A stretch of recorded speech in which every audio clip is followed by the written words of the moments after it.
Kurzweil debate, which I think again the anti-Kurzweil guy lost. Norm Ball lost this. He got his ass handed to him because he wasn't willing to talk about the stuff. And at the end, I Or point out, stay on topic.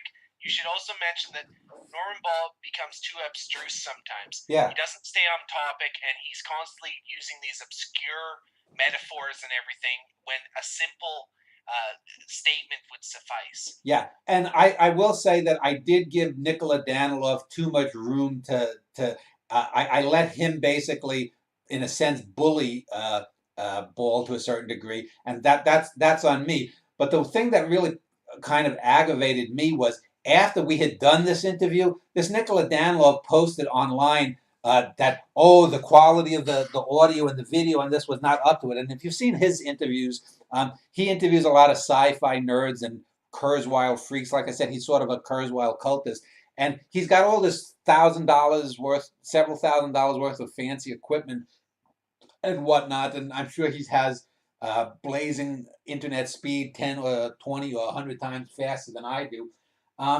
But he was kind of bad. And I was thinking about, boy, you're a fucking asshole. It's like, I give you a chance to speak. You actually win the debate against Ball, and then you're bad mouthing stuff like that. To me, that's just kind of classless. And I didn't like some of the stuff that I read that he'd written about that afterwards. So anyway, Next is before Darwin. This is a subject, a grand subject. It has Hutton, Lyle, and Agassiz, and the latter of which you have incorporated into many of your prose works and poetry, almost as a parable of something or other, although always in a different context.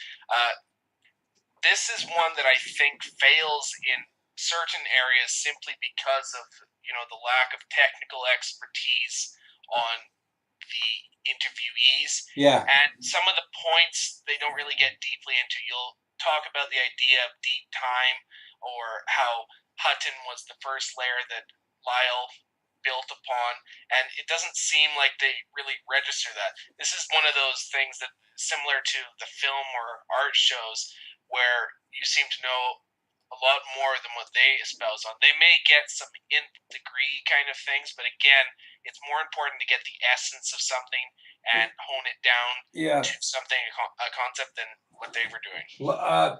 The worst example of bad technical stuff, and with this light cam that I'm using, the onus is on the person because now I'm recording everything as it comes through. So unless I'm doing like 4 people at a time and it slows down a little bit, it's basically whether this person values enough to get a good webcam.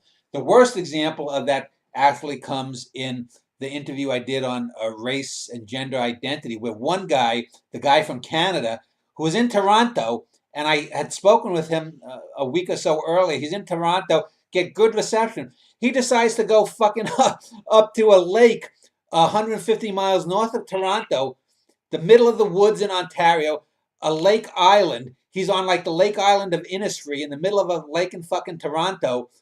And it's like, you're doing this day. If you couldn't do that and be available, why are you doing these people? They don't get it, and they so in and out his video goes. It's right, but there's nothing that I can do about that. And if that's the way someone wants to present themselves, they're going to present themselves.